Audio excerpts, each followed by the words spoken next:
최근 트럼프 대통령이 정상회담에서 한국교회 압수수색 문제를 직접 언급했습니다. 그는 이를 숙청과 혁명이라는 강한 표현으로 규정하며 비공개 회담에서 따로 안건을 다루자라고까지 했습니다. 여러분, 한 나라의 정상회담에서 교회 문제가 이처럼 거론된다는 것은 결코 가벼운 일이 아닙니다. 오히려 지금 한국교회가 직면한 신앙의 위기가 국제사회에서도 문제로 인식되고 있다는 사실을 보여주는 것입니다. 이 장면은 단순한 정치적 수사에 그치지 않았습니다. 트럼프 대통령이 교회를 언급했다는 사실 자체가 교회가 단순한 종교 집단을 넘어 국가와 세계 질서 속에서 중요한 역할을 차지한다는 것을 드러내는 분명한 사례입니다. 교회가 세상의 빛과 소금으로 우뚝 서야 한다는 성경의 가르침이 국제사회의 현실 속에서도 증명되고 있는 것입니다. 그렇다면 우리는 이런 물음을 던지지 않을 수 없습니다. 왜 미국의 지도자는 교회를 국가적 의제로 끌어올리는데 정작 한국교회는 세상의 눈치를 보며 움츠러들고 있는가? 바로 이 질문 속에서 우리는 우리의 정체성을 다시 점검하고 마지막 때를 향해 어떻게 신앙의 자부심을 회복할 것인지 해답을 찾아야 합니다. 저는 오늘 이 사건을 통해 분명하게 말씀드리고자 합니다. 지금 한국교회가 가장 시급히 회복해야 할 것은 세상 눈치를 보는 태도를 버리고 신앙의 자부심을 되찾는 것입니다. 미국 크리스천들이 보여주듯이 믿음은 결코 사적인 영역에만 머무르지 않고 국가와 사회 전반에 영향을 주어야 합니다.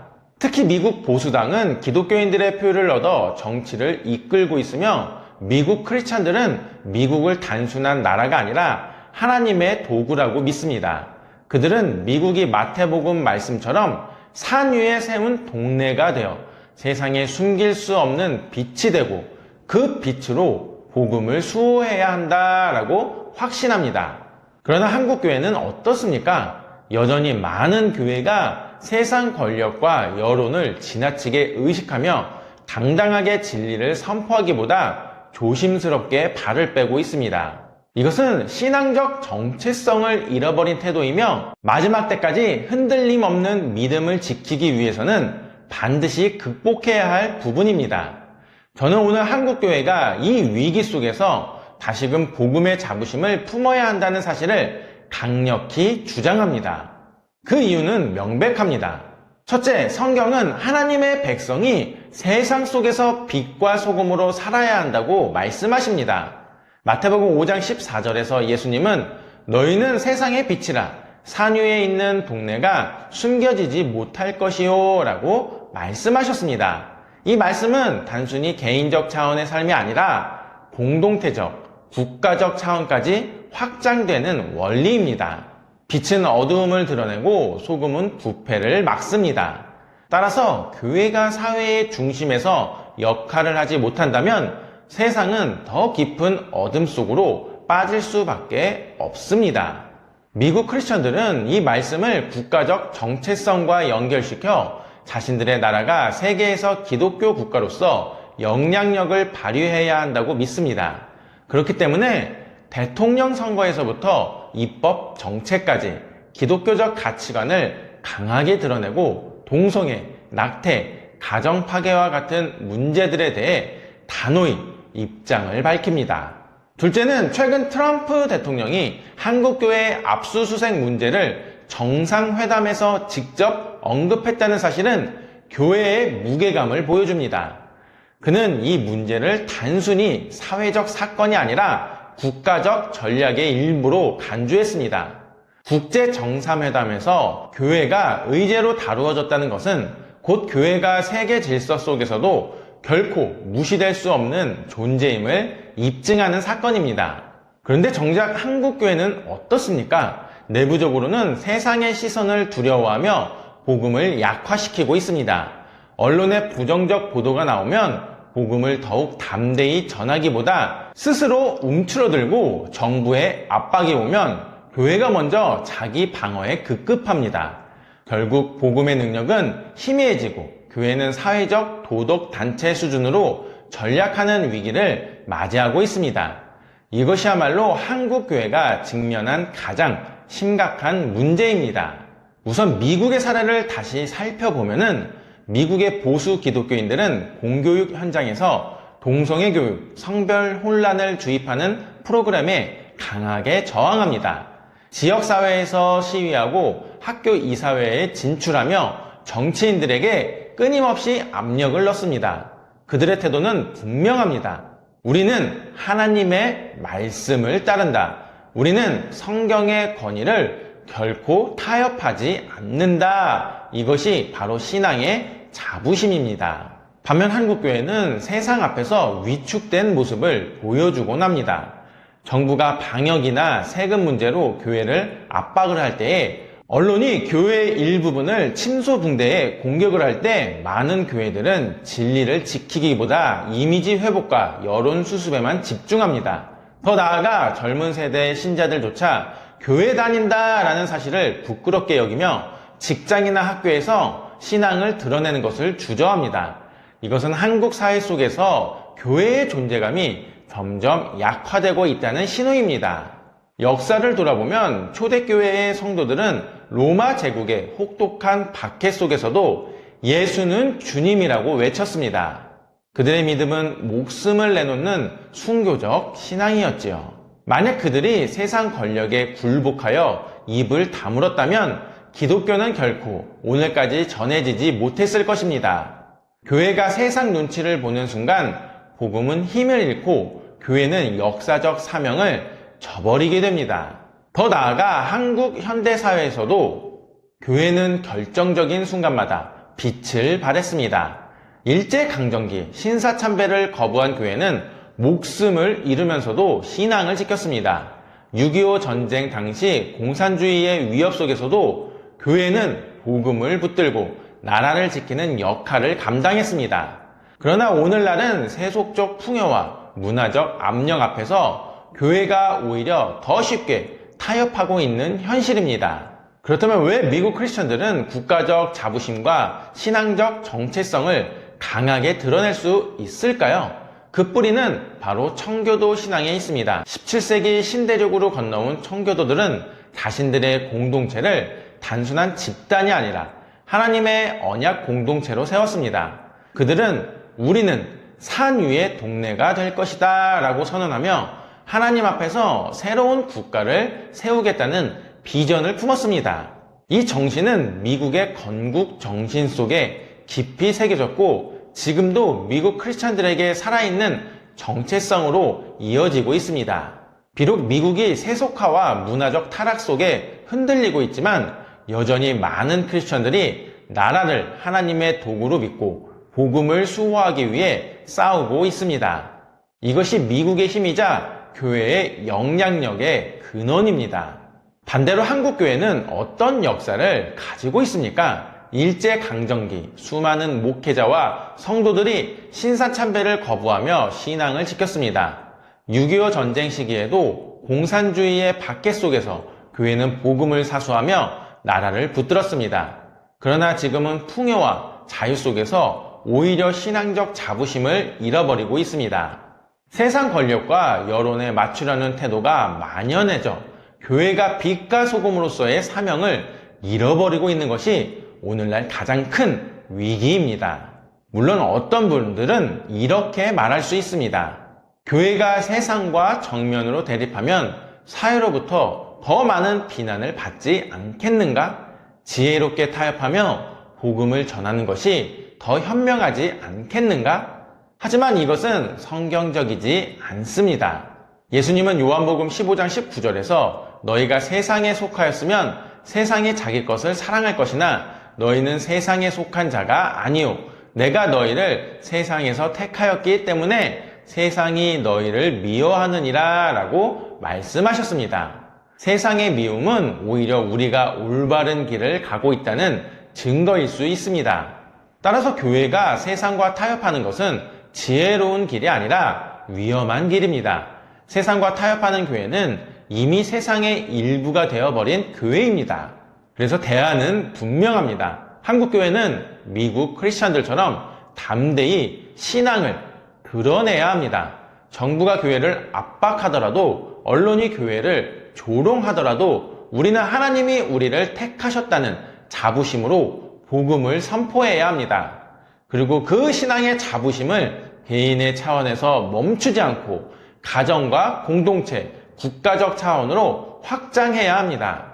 이것이야말로 교회가 세상 속에서 다시 빛을 발하는 길입니다. 결론적으로 우리는 지금 마지막 때를 살아가고 있습니다. 예수님은 마태복음 24장에서 말세의 징조로 핍박과 배교, 그리고 세상의 미혹을 경고하셨지요. 그러나 동시에 끝까지 견디는 자는 구원을 얻을 것이라고 약속하셨습니다. 미국이 국가정상회담에서조차 교회를 언급한 사건은 단순한 정치적 해프닝이 아닙니다. 그것은 하나님께서 교회를 여전히 세상의 중심에 두고 계신다는 표징입니다. 그러므로 한국 교회와 성도들은 더 이상 세상 눈치를 보지 말아야 합니다. 우리는 하나님께서 택하신 백성입니다. 세상이 우리를 미워할지라도 우리는 끝까지 자부심을 가지고 고난을 견디며 승리해야 합니다. 마지막 날 하나님께서 우리 이름을 부르실 때 우리는 이렇게 고백할 수 있어야 합니다. 우리는 세상에 속하지 않았습니다. 우리는 끝까지 믿음을 지켰습니다. 그날의 영광을 바라보며 지금 이 순간부터 다시 신앙의 자부심을 회복하는 우리 모두가 되기를 간절히 소망해 봅니다. 사실 그래서 21세기를 살아가는 크리스천들에게는 국가의 운명을 좌우하는 이 리더자를 뽑는 투표도 굉장히 중요한 사역인데요. 그렇다면 이 투표에 대해 크리스천들은 어떻게 해야 되는지를 웨인 그루뎀 박사님의 성경과 정치라는 책 내용과 함께 살펴보도록 하겠습니다. 웨인 그루뎀의 메인 주장을 먼저 풀어보면, 복음을 이해할 때 우리가 보통 생각하는 것은 예수님을 유일한 구원자로 신뢰하고 죄사함을 받아 구원받았으며 이 땅에서 성화된 삶을 살다가 결국 천국에 이르는 것을 의미합니다. 이러한 이해는 틀리지 않았으며 복음의 핵심과 기초에 해당합니다. 하지만 그는 성경에서 말하는 좋은 소식이라는 개념이 단순히 여기에만 국한되지 않는다고 주장합니다. 복음은 단지 구원받은 사람들에게만 해당되는 것이 아니라 이 땅에서 생명을 가진 모든 사람들에게 필요한 좋은 소식이라는 점을 강조합니다. 마태복음 28장 19절에서 20절을 예로 들어 예수님께서 승천하시기 직전에 제자들에게 주신 대위임령에 대해 설명합니다. 영어로는 The Great Commission이라 불리는 이 말씀은 모든 민족에게 복음을 전파하라는 예수님의 중요한 명령을 담고 있습니다. 웨인 그루뎀의 메시지는 단순한 개인 구원에서 나아가 복음이 이 땅에서 모든 생명과 관련된 하나님의 큰 계획임을 깨닫고 이를 실천해야 한다는 점을 우리에게 상기시킵니다. 그러므로 너희는 가서 모든 민족을 제자로 삼아 아버지와 아들과 성령의 이름으로 침례를 베풀고 내가 너희에게 명령한 모든 것을 가르쳐 지키게 하라라는 예수님의 말씀이 있습니다. 여기서 내가 너희에게 명령한 모든 것에 대해 웨인 그루뎀은 중요한 점을 지적합니다. 이 모든 것은 단순히 요한복음 3장 16절의 내용만을 의미하지 않는다는 것입니다. 요한복음 3장 16절, 즉 하나님께서 세상을 이처럼 사랑하사 독생자를 주셨으니 이는 누구든지 그를 믿는 자는 멸망하지 않고 영생을 얻게 하려 하심이라 라는 말씀은 복음의 핵심입니다. 그러나 웨인 그루뎀은 이것만으로 복음을 한정하는 것은 성경을 전체적으로 이해하는데 부족하다고 주장합니다.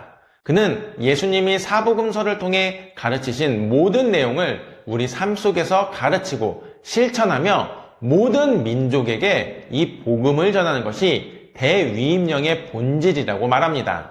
이는 예수님께서 승천하시기 전 제자들에게 주신 가장 포괄적인 명령이라고 할 수 있는데요. 또한 요한복음 16장 13절에서는 예수님이 성령님에 대해 말씀하시며 진리의 영이 오시면 너희를 모든 진리 가운데로 인도하시리라. 그분은 스스로 말씀하지 아니하시고 들은 것만을 말씀하시며 장차 올 일을 너희에게 알리시리라 라고 하셨습니다. 이 말씀처럼 성령님께서 우리를 모든 진리로 이끄신다는 점을 우리는 잊지 말아야 합니다. 더불어 베드로후서 3장 2절에서는 베드로가 너희가 거룩한 대언자들이 전한 말씀들과 주이신 구원자의 사도들을 통해 받은 명령을 기억하게 하려 한다라고 말합니다. 이 구절은 성경 전체의 가르침과 명령을 우리가 깊이 새기고 따라야 함을 강조합니다. 그래서 외인구르뎀은 이러한 내용을 통해 우리가 복음을 단순히 개인 구원에 한정하지 않고 예수님이 주신 모든 가르침을 포함하여 모든 민족에게 전파해야 한다는 책임을 상기시켜줍니다. 베드로는 베드로후서를 통해 너희의 순수한 생각을 일깨우기 위해 이 글을 쓴다라고 말하여 그 목적을 분명히 밝힙니다. 여기서 언급된 전에 기록한 대언자들이 전한 말씀들은 구약 성경을 의미합니다. 그리고 구원자의 사도인 우리에게서 받은 명령은 베드로전서와 베드로후서를 포함한 신약 성경의 사도적 가르침을 가리킵니다. 즉 베드로는 자신의 서신서 역시 예수님께서 주신 명령의 연장선이라고 강조하는 것입니다. 사도 바울도 이와 유사한 말을 고린도전서 14장 37절에서 남깁니다. 그는 누구든지 자신을 대언자나 영적인 사람이라 생각하거든 내가 너희에게 쓰는 것들이 주의 명령임을 인정하라 라고 말하며 자신의 가르침이 예수님의 권위 아래 있음을 명확히 합니다. 바울은 자신의 서신들이 단순히 개인적인 의견이 아니라 예수님께서 자신을 통해 주시는 명령임을 분명히 전하고 있는 것입니다. 그러므로 우리가 여기서 알 수 있는 것이 무엇입니까? 맞습니다. 성경 속 베드로와 바울을 포함한 사도들의 가르침은 모두 예수님께서 그들을 통해 주신 명령입니다. 따라서 복음을 전할 때 단순히 사복음서에 있는 내용이나 요한복음 3장 16절만을 전하는 것으로 끝나서는 안 됩니다. 베드로 전후서, 로마서 13장처럼 성경과 정부의 관계를 다룬 말씀 등 신약 성경 전체의 가르침을 포함해야 합니다. 또한 신약 성경에서 예수님과 제자들이 구약 성경을 근거로 삼아 여러 교리를 선포하고 가르쳤듯이 우리 역시 신약뿐만 아니라 구약 성경까지도 포괄적으로 가르쳐야 합니다.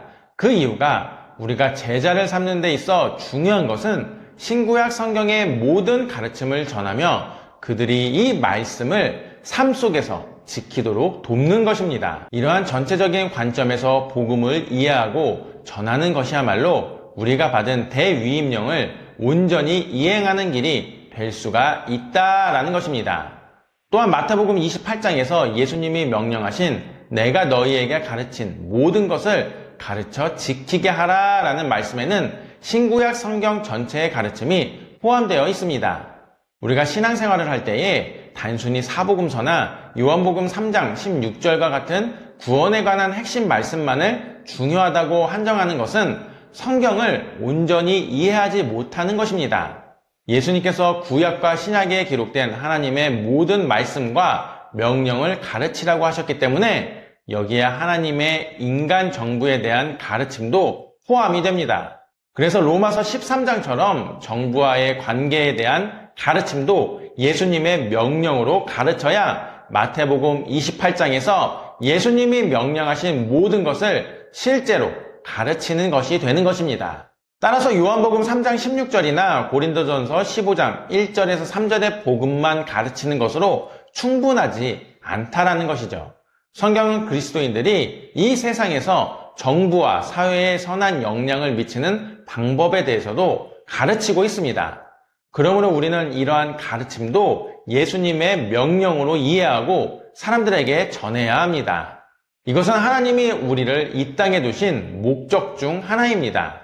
그러면 우리 믿는 크리스천들은 그리스도인의 정치적 활동이 과연 영적인 선을 이루는 일인가? 즉, 하나님을 기쁘시게 하는 일인가를 항상 고민해야 합니다. 사회주의나 공산주의 같은 잘못된 사상에 대항하고 나라를 지키기 위해 정보를 공유하거나 올바른 내용을 강연하고 다른 사람들에게 읽어보라 라고 권하는 등의 활동이 하나님을 기쁘시게 하는 일인지 판단해야 한다는 것입니다.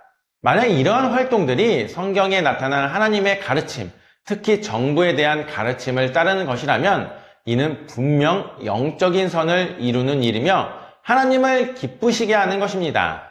요한일서 5장 3절은 우리가 그분의 명령들을 지키는 것, 이것이 곧 하나님을 사랑하는 것이라고 말씀합니다. 따라서 이러한 활동들이 하나님의 명령에 부합한다면 이는 하나님을 사랑하고 그분의 뜻을 이루는 일로서 매우 중요한 역할을 한다고 볼 수 있습니다. 사실 하나님의 명령은 창세기부터 요한계시록까지 기록된 모든 말씀을 포함하며 우리가 이 명령을 지키는 것이 곧 하나님을 사랑하는 것입니다. 이는 단순히 영적인 문제뿐만 아니라 우리의 삶 속에서 하나님을 기쁘시게 하는 일로 연결됩니다. 따라서 정부에 관한 하나님의 가르침도 명령으로 받아들여 이를 지키는 것은 하나님을 사랑하는 행위이며 이는 영적으로 선한 일이 됩니다. 웨인 그루뎀은 터미널이라는 학자의 연구를 예로 들며 예수님의 사복음서에 기록된 행적을 분석을 한 결과 두 가지 중요한 특징을 발견했다고 말합니다.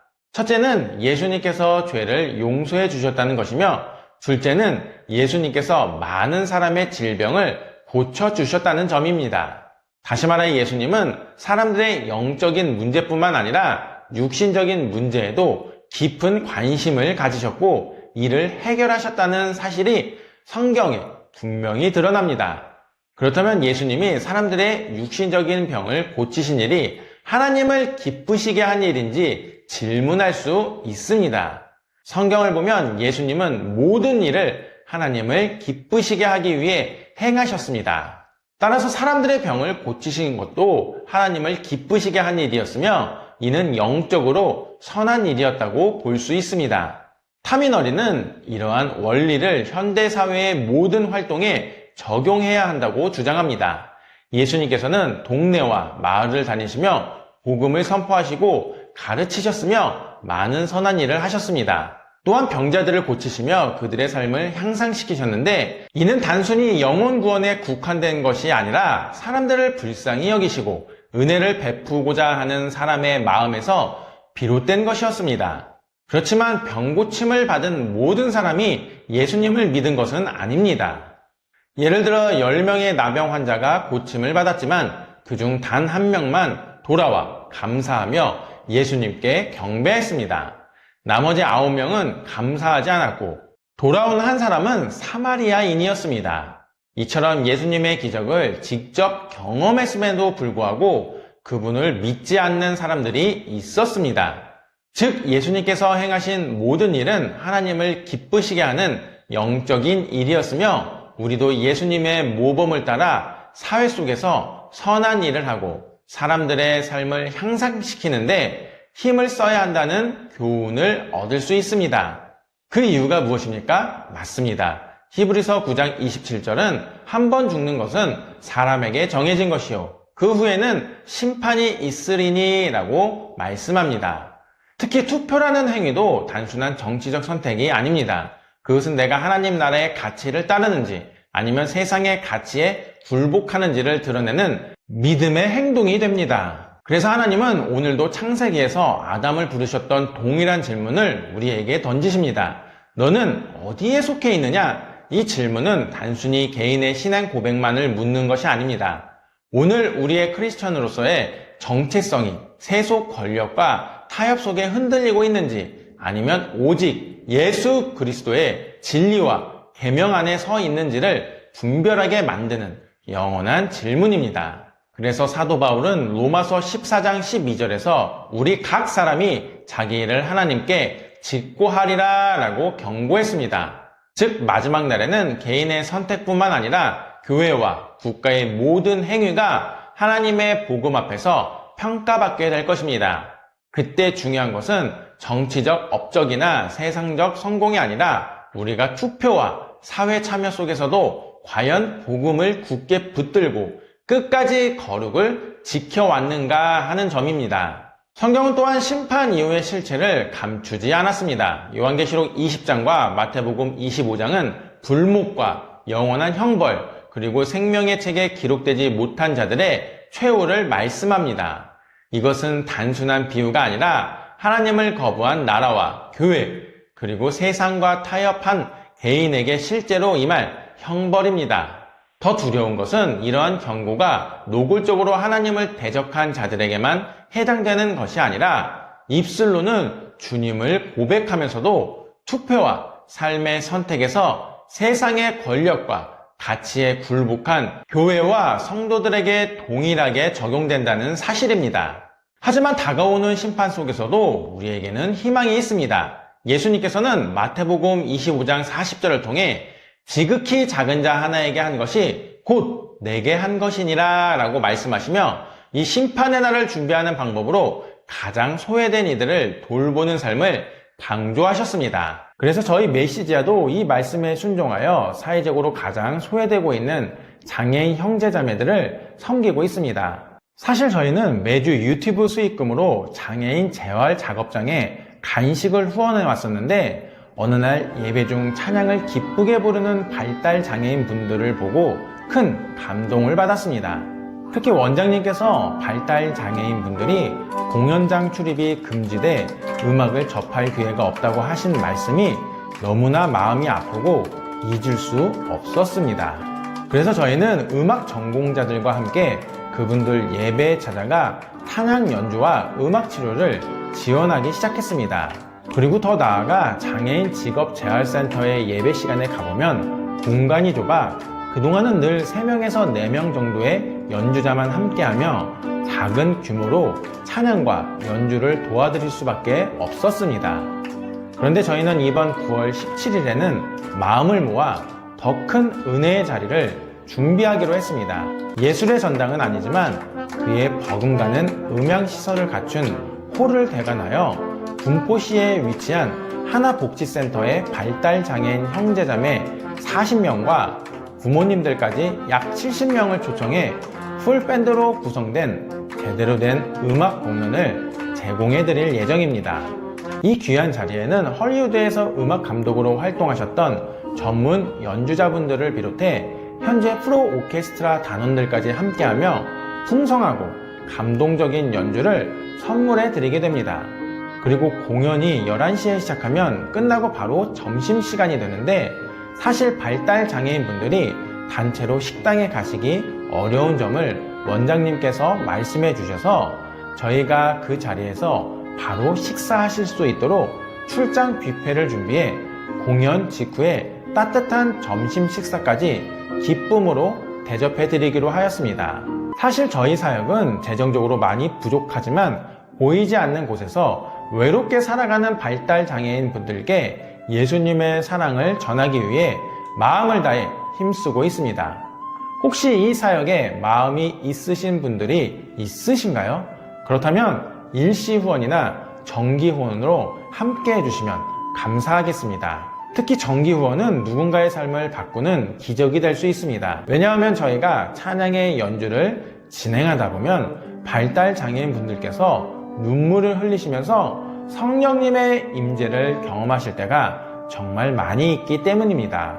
그래서 저희가 이 영상 고정 댓글에 일시 후원 및 정기 후원을 하실 수 있는 링크를 달아 놓았으니 기도하는 마음으로 동참해 주시면 감사하겠습니다. 다시 한번 강조드리면 우리는 마지막 때를 살아가고 있습니다. 그리고 마지막 때를 준비하는 가장 확실한 방법은 초림하실 때에는 십자가 죽음을 당하셨지만 다시 오실 재림주로 오실 때에는 무섭게 심판하시러 오신다고 하신 예수님께 바로 칭찬받는 삶을 살아가는 것입니다. 즉 예수님은 다시 오십니다. 그리고 다시 오실 때 이렇게 물으실 것입니다. 너희는 지극히 작은 자에게 무엇을 했느냐? 그 질문에 우리 모두 예 주님, 저는 그들을 위해 살았습니다 라고 대답할 수 있기를 간절히 소망해 봅니다. 이제 결론을 맺겠습니다. 최근 트럼프 대통령이 정상회담에서 한국교회의 압수수색 문제를 직접 언급했습니다. 그는 이를 숙청과 혁명이라는 강한 표현으로 규정하며 비공개 회담에서 따로 안건을 다루자라고까지 했습니다. 여러분, 한 나라의 정상회담에서 교회 문제가 이처럼 거론된다는 것은 결코 가벼운 일이 아닙니다.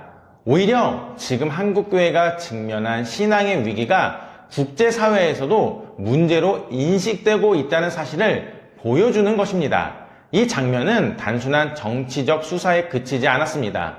트럼프 대통령이 교회를 언급했다는 사실 자체가 교회가 단순한 종교 집단을 넘어 국가와 세계 질서 속에서 중요한 역할을 차지한다는 것을 드러내는 분명한 사례입니다.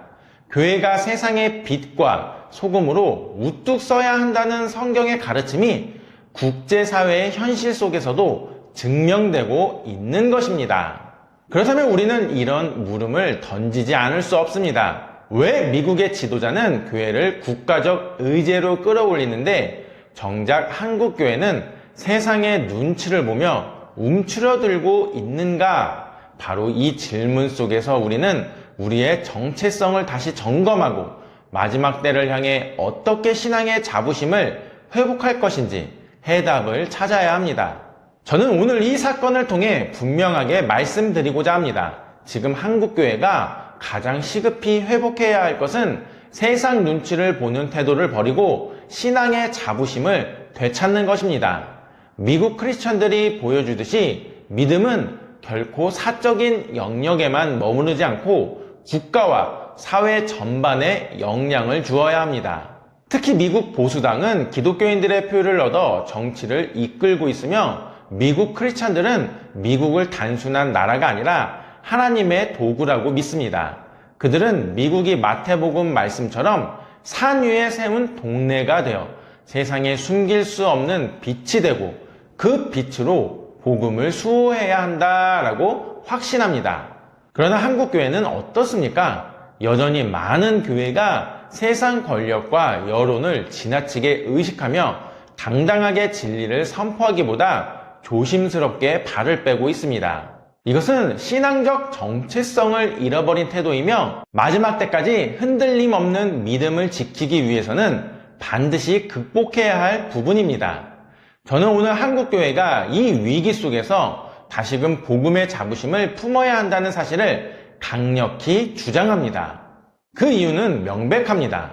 첫째, 성경은 하나님의 백성이 세상 속에서 빛과 소금으로 살아야 한다고 말씀하십니다. 마태복음 5장 14절에서 예수님은 너희는 세상의 빛이라 산 위에 있는 동네가 숨겨지지 못할 것이요 라고 말씀하셨습니다. 이 말씀은 단순히 개인적 차원의 삶이 아니라 공동체적, 국가적 차원까지 확장되는 원리입니다. 빛은 어두움을 드러내고 소금은 부패를 막습니다. 따라서 교회가 사회의 중심에서 역할을 하지 못한다면 세상은 더 깊은 어둠 속으로 빠질 수밖에 없습니다. 미국 크리스천들은 이 말씀을 국가적 정체성과 연결시켜 자신들의 나라가 세계에서 기독교 국가로서 영향력을 발휘해야 한다고 믿습니다.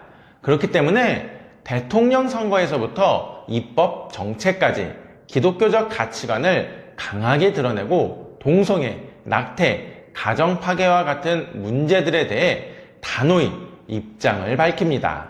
둘째는 최근 트럼프 대통령이 한국교회 압수수색 문제를 정상회담에서 직접 언급했다는 사실은 교회의 무게감을 보여줍니다. 그는 이 문제를 단순히 사회적 사건이 아니라 국가적 전략의 일부로 간주했습니다. 국제정상회담에서 교회가 의제로 다루어졌다는 것은 곧 교회가 세계 질서 속에서도 결코 무시될 수 없는 존재임을 입증하는 사건입니다. 그런데 정작 한국교회는 어떻습니까? 내부적으로는 세상의 시선을 두려워하며 복음을 약화시키고 있습니다. 언론에 부정적 보도가 나오면 복음을 더욱 담대히 전하기보다 스스로 움츠러들고 정부의 압박이 오면 교회가 먼저 자기 방어에 급급합니다.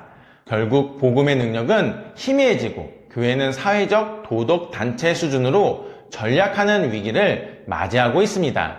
이것이야말로 한국 교회가 직면한 가장 심각한 문제입니다. 우선 미국의 사례를 다시 살펴보면은 미국의 보수 기독교인들은 공교육 현장에서 동성애 교육, 성별 혼란을 주입하는 프로그램에 강하게 저항합니다. 지역사회에서 시위하고 학교 이사회에 진출하며 정치인들에게 끊임없이 압력을 넣습니다. 그들의 태도는 분명합니다. 우리는 하나님의 말씀을 따른다. 우리는 성경의 권위를 결코 타협하지 않는다. 이것이 바로 신앙의 자부심입니다. 반면 한국교회는 세상 앞에서 위축된 모습을 보여주곤 합니다. 정부가 방역이나 세금 문제로 교회를 압박을 할 때에 언론이 교회의 일부분을 침소붕대에 공격을 할 때 많은 교회들은 진리를 지키기보다 이미지 회복과 여론 수습에만 집중합니다. 더 나아가 젊은 세대의 신자들조차 교회 다닌다라는 사실을 부끄럽게 여기며 직장이나 학교에서 신앙을 드러내는 것을 주저합니다.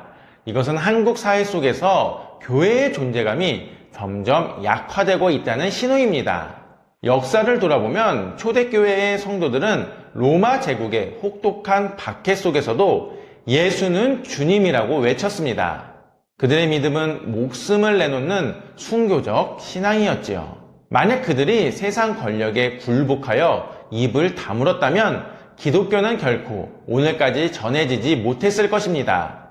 교회가 세상 눈치를 보는 순간 복음은 힘을 잃고 교회는 역사적 사명을 저버리게 됩니다. 더 나아가 한국 현대사회에서도 교회는 결정적인 순간마다 빛을 발했습니다. 일제강점기 신사참배를 거부한 교회는 목숨을 잃으면서도 신앙을 지켰습니다. 6.25 전쟁 당시 공산주의의 위협 속에서도 교회는 복음을 붙들고 나라를 지키는 역할을 감당했습니다. 그러나 오늘날은 세속적 풍요와 문화적 압력 앞에서 교회가 오히려 더 쉽게 타협하고 있는 현실입니다. 그렇다면 왜 미국 크리스천들은 국가적 자부심과 신앙적 정체성을 강하게 드러낼 수 있을까요? 그 뿌리는 바로 청교도 신앙에 있습니다. 17세기 신대륙으로 건너온 청교도들은 자신들의 공동체를 단순한 집단이 아니라 하나님의 언약 공동체로 세웠습니다. 그들은 우리는 산 위의 동네가 될 것이다 라고 선언하며 하나님 앞에서 새로운 국가를 세우겠다는 비전을 품었습니다. 이 정신은 미국의 건국 정신 속에 깊이 새겨졌고 지금도 미국 크리스찬들에게 살아있는 정체성으로 이어지고 있습니다.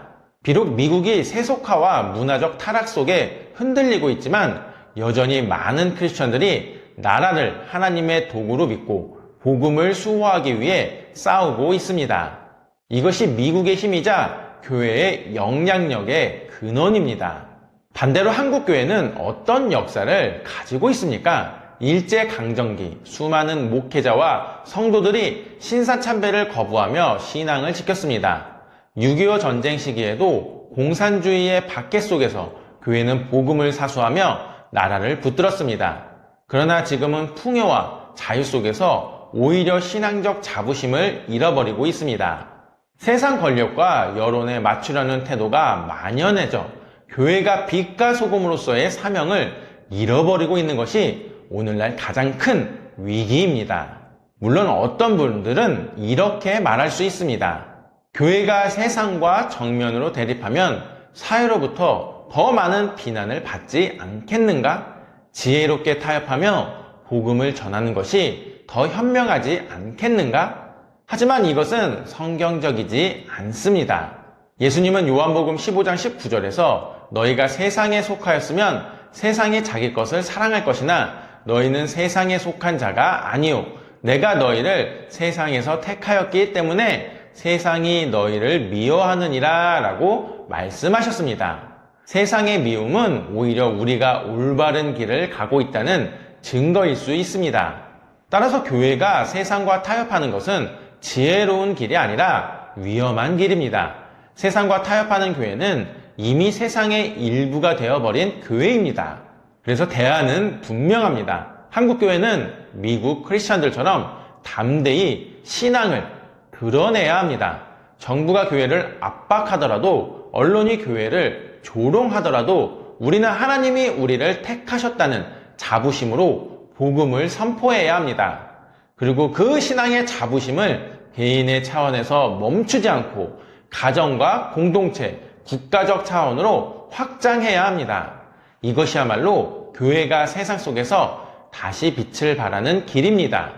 그러므로 마지막 때를 살아가고 있는 지금 이 악한 세상을 분별하며 오직 예수 그리스도만 따르는 우리 모두가 되기를 간절히 소망해 봅니다. 예수님의 말씀 함께 전하네.